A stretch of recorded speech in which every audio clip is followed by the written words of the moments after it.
C'est le problème des réseaux sociaux, c'est que beaucoup trop de gens donnent un avis sans se renseigner. Donc c'est-à-dire que ils vont dire ouais, ça c'est hop, et puis ils balancent leurs commentaires, et puis en fait ils réfléchissent pas qu'en fait ce qu'ils disent c'est pas forcément juste, quoi. Donc, juste pour ça, dès que je mets une publication avec ma Peugeot 306 et GTI, ah non, ça n'existe pas, t'es un mytho, t'as mis des faux logos.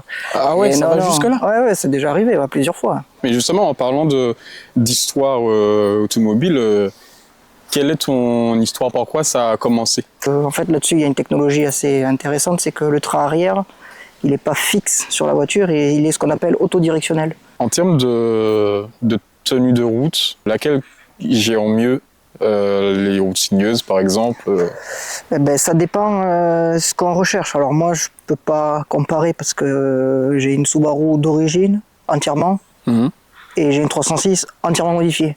Donc je peux pas comparer, quoi. C'est vraiment, c'est comme si on compare un peu un couteau à beurre et je sais pas moi, un grand couteau bien aiguisé, quoi. C'est particulier. Ok. Parmi entre tes deux voitures, quel est le plus gros défaut de chacune? Bonne question.